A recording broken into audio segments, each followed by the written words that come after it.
त्वमेव माता च पिता त्वमेव, त्वमेव बन्धु च सखा त्वमेव, त्वमेव विद्या द्रविणं त्वमेव, त्वमेव सर्वं मम देव देवा, त्वमेव सर्वं मम देव देवा। श्री परमात्मने नमः। श्री गीता जी की महिमा। वास्तव में श्रीमद् भगवत गीता का महात्म्य वाणी द्वारा वर्णन करने के लिए किसी का भी सामर्थ्य नहीं है, क्योंकि यह एक परम रहस्यमय ग्रंथ है। इसमें संपूर्ण वेदों का सार संग्रहण किया गया है। इसकी संस्कृत इतनी सुंदर है और इतनी सरल है कि थोड़ा अभ्यास करने से मनुष्य उसको सहज ही समझ सकता है, परंतु इसका आशय जितना गंभीर है कि आजीवन निरंतर अभ्यास करने रहने पर भी इसका अंत नहीं आता। प्रतिदिन नए नए भाव उत्पन्न होते रहते हैं और इससे ये सदैव नवीन बना रहता है।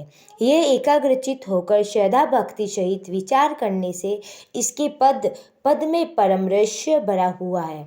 प्रत्यक्ष प्रतीत होता है। भगवान के गुण, प्रभाव और मर्म का वर्णन जिस प्रकार इस गीता शास्त्र में किया जाता है, वैसा अन्य ग्रंथों में मिलना कठिन है, क्योंकि प्राय ग्रंथों कुछ न कुछ पारंपरिक सांसारिक विषय मिला रहता है। भगवान ने श्रीमद्भगवत गीता का रूप एक ऐसा अनुप्रेम शास्त्र कहा है जिसमें एक शब्द सदुपदेश से खाली नहीं। श्री वेद व्यास जी ने महाभारत में गीता जी का वर्णन करने के उपरांत कहा है, गीता सुगीता कर्तव्या स्वयं पदनावश्यम मुख्य पदानि श्रुता। गीता सुगीता करने योग्य है, अर्थात श्री गीता जी को भली प्रकार पढ़कर अर्थ और भाव सहित धारण कर लेना मुख्य कर्तव्य है, जो कि स्वयं पद्मनाभ भगवान श्री विष्णु के मुखारविंद से निकली हुई है। फिर ये अन्य शास्त्रों के विस्तार में क्या प्रयोजन है। स्वयं श्री भगवान ने भी इसका महात्म्य का वर्णन किया है।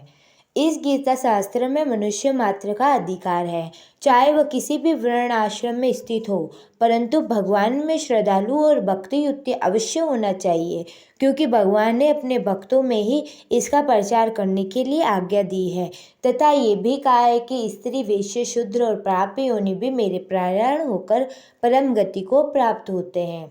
अपने अपने स्वाभाविक कर्मों द्वारा मेरी पूजा करने मनुष्य परम सिद्धि को प्राप्त होता है, और इन सब पर विचार करने से यही ज्ञात होता है कि परमात्मा की प्राप्ति सभी का अधिकार है।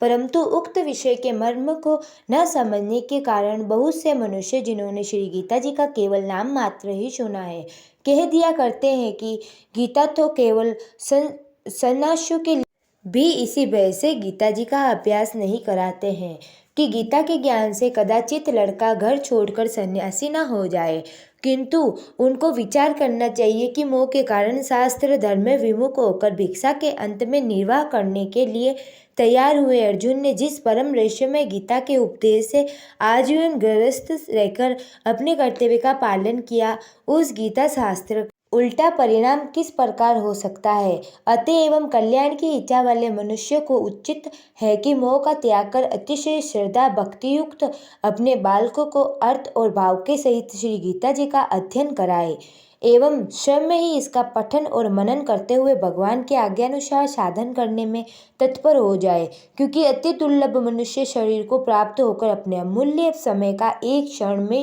क्षणभंगुर भोगों के भोगने से नष्ट करना उचित नहीं है। अगर आपको गीता जी की सांसारिक महिमा, गीता जी की महिमा अगर आपको पसंद आए तो हमारे चैनल को लाइक करें, शेयर करें, सब्सक्राइब करें।